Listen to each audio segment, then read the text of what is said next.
nos conocimos el primer día que empezamos todos a estudiar música en el conservatorio, ya muy mayorcitos, ¿eh?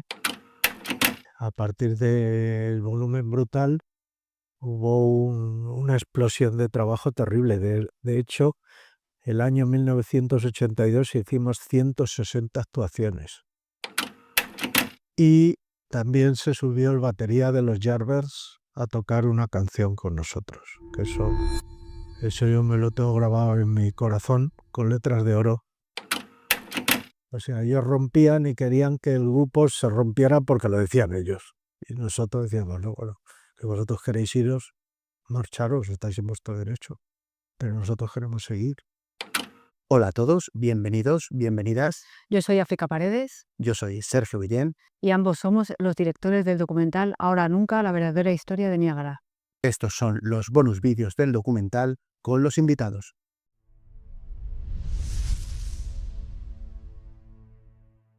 Vamos a ver, nosotros estábamos, después de que se grabó el disco de Coz, nosotros estábamos a disgusto porque nos había empujado mucho la compañía a hacer un producto muchísimo más comercial y en una onda muchísimo más new wave, por decirlo así, de lo que nosotros queríamos, Armando y yo. Entonces, como teníamos a todo en contra, teníamos en contra la compañía, teníamos en contra a los otros dos músicos del grupo, y éramos 4, con lo cual al no haber mayoría, ellos eran mayoría con la compañía de discos y no se podía hacer ningún cambio de ningún tipo. Entonces, bueno, nuestra opción era decir, bueno, pues nosotros nos apeamos del burro y nos vamos a buscar otra cosa.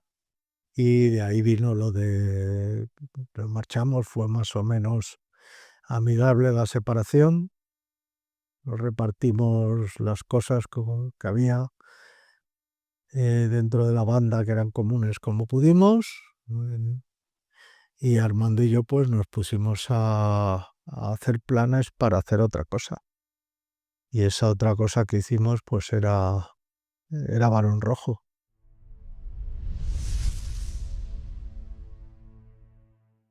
Empezamos los contactos sobre todo fue en primer lugar con Serpa, porque aunque nadie puede que no sepa, nos conocimos el primer día que empezamos todos a estudiar música en el conservatorio, ya muy mayorcitos, ¿eh? Nosotros no conocíamos a Serpa, conocíamos al artista Serpa de cosas que había hecho antes, bueno, porque conocíamos a Clemente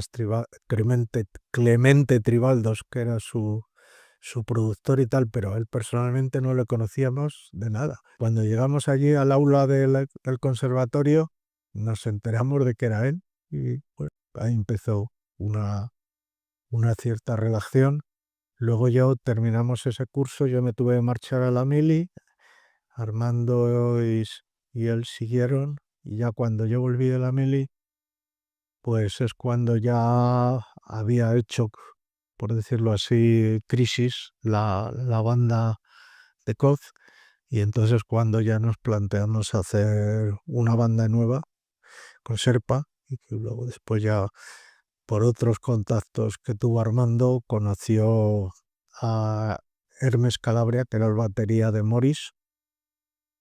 Y bueno, pues ahí empezó todos, nos reunimos, hablamos, tocamos un poco y bueno, pues pensamos que podía funcionar y ahí empezó la cosa.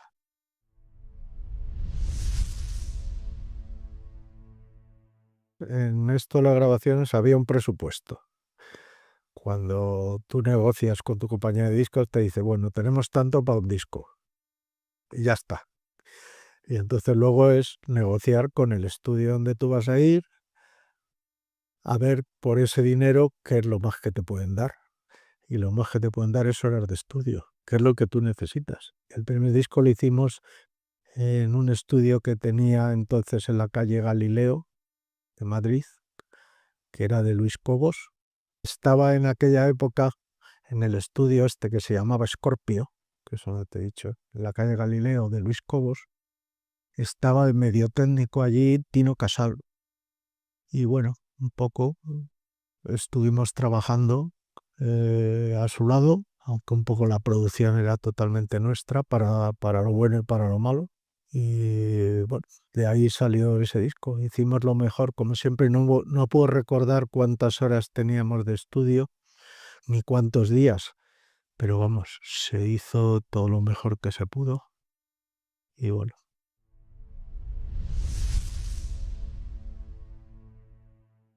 Después vino el famoso Volumen Brutal, que ahí las cosas estaban mucho más claras. Era 15 días en Londres. Pero allí, en los estudios, como si estabas las 24 horas del día grabando, si aguantabas. Tú alquilabas el estudio full time y lo que pudieras hacer en ese tiempo, ahí estaba. Eran quizá distintas maneras de trabajar, pero claro, allí estábamos en Londres y aquí estábamos en la calle Galileo, en Madrid.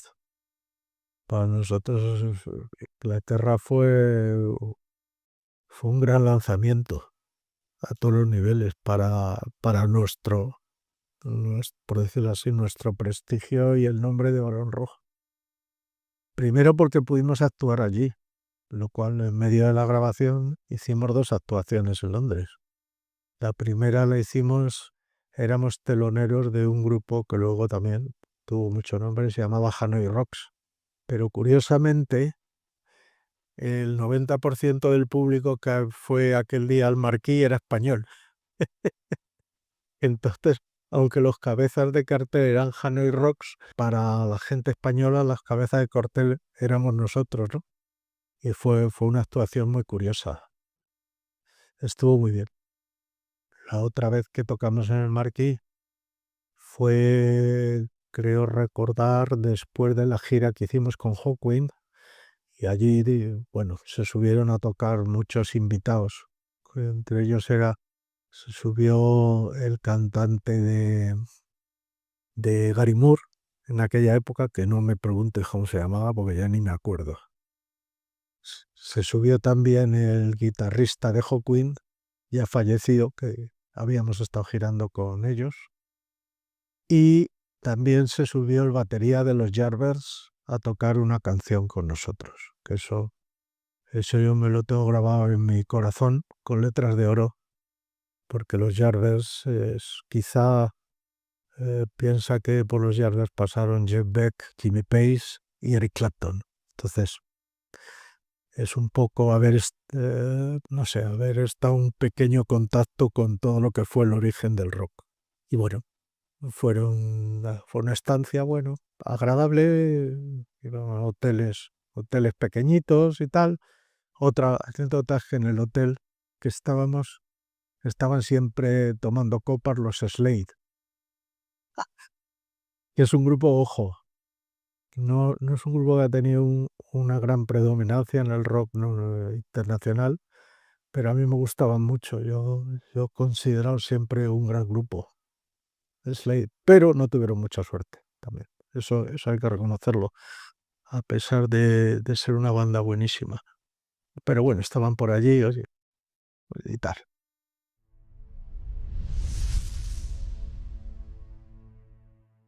Pues la grabación en inglés se vino pergeñando durante la grabación en español, porque las letras no estaban al completo, había que tratar de hacerlas lo mejor posible,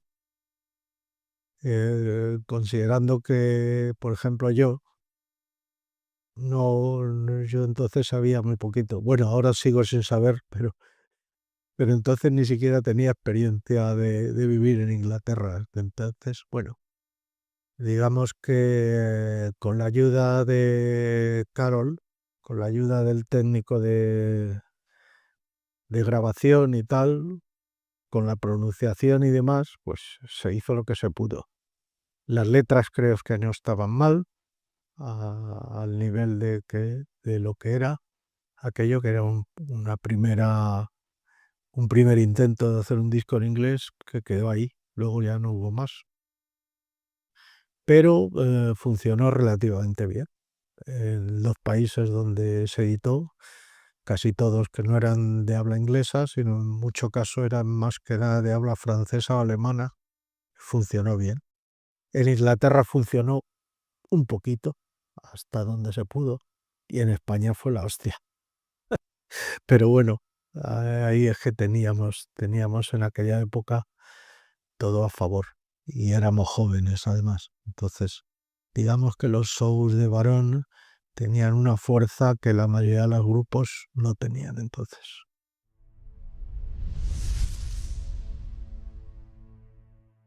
A partir del Volumen Brutal hubo una explosión de trabajo terrible. De hecho, el año 1982 hicimos 160 actuaciones, que es casi un nivel de actuaciones como ACDC cuando se ponen de gira, con una gran diferencia. Ellos pueden tocar cualquier día de la semana. Ellos pueden programar una gira en que prácticamente se dan los días de descanso necesarios, pero por lo demás están de continuo. Para ellos suele durar las giras 6 meses y bueno, en ese tiempo ni vuelven a su casa y están siempre en vuelo o en carretera. Bueno, nosotros aquí España era distinto porque España se funcionaba mucho en aquella época en lo que era tocar en discotecas, en clubs, o bien tocar para ayuntamientos. Entonces resulta que, bueno, desde la salida del Volumen Brutal tuvimos muchísimas actuaciones en clubs, pero siempre estaban centradas en sábados o domingos, entonces ni siquiera se actuaba los viernes. Era sobre todo sábados, alguna vez algún domingo, y quizá alguna vez algún viernes. Y excepto, claro, cuando llegó el mes de julio, agosto y septiembre de ese año, que ahí estaban ya las fiestas de los pueblos. Y las fiestas de los pueblos ya pueden caer en cualquier día. Entonces, ahí tratando de sincronizar las fechas, pues se cubrieron muchas más actuaciones casi seguidas, ¿verdad? Hubo días, recuerdo, de tocar en Ciudad Real y al día siguiente tener que tocar en Córdoba y cosas así, ¿no? Con todo lo que, bueno, era un montaje grande que llevábamos, pero no estaba muy tecnificado. No era como son las cosas hoy en día, tampoco. Pero bueno, logramos sobrevivir, se sacó adelante y eso ha quedado ahí para la historia.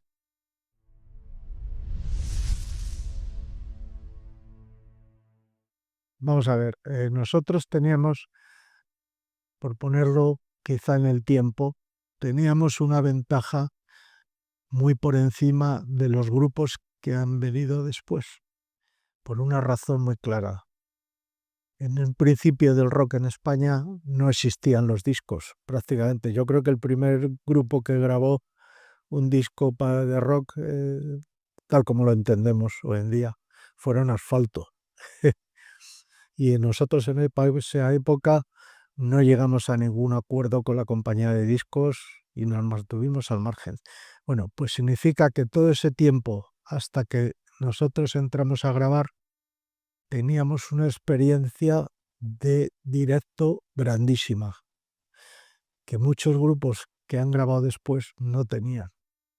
Digamos que nosotros habíamos tenido el directo y el disco, y los grupos posteriormente necesitaban el disco para poder tener el directo, porque si no, lo máximo que podían hacer es supporting de cualquier banda y demás, pero no tenían la posibilidad de que las empresas les reclamaran o los ayuntamientos, ¿no?, para actuaciones. Y sin embargo nosotros tuvimos un montón de años con Coz e incluso con Barón Rojo antes de grabar, de hacer un mogollón de actuaciones en directo y además con buenos niveles de todo.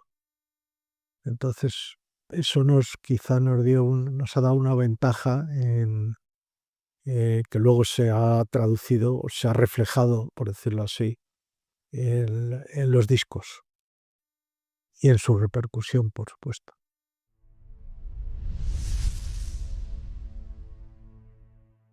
Yo creo que fue un error de nuestra antigua base rítmica, que ellos pensaban que el grupo ya no tenía futuro y decidieron irse. Y mi hermano y yo dijimos, no, nosotros creemos en esto y nosotros vamos a seguir. Sencillamente eso era. Luego hubo problemas legales, problemas de abogados, problemas de todo tipo, porque ellos, con muy mala onda, querían impedirnos que nosotros pudiéramos seguir. O sea, ellos rompían y querían que el grupo se rompiera porque lo decían ellos. Y nosotros decíamos, no, bueno, que vosotros queréis iros, marcharos, estáis en vuestro derecho, pero nosotros queremos seguir. En fin, todo eso se arregló unos años después, cuando la Sony puso dinero y nos cedieron ya para siempre el nombre. Y ya entonces solo lo único que han hecho es quejarse de que no les volviéramos a meter en la banda. Pero estaban muy, muy desconectados, no solo del rock, sino de nosotros también.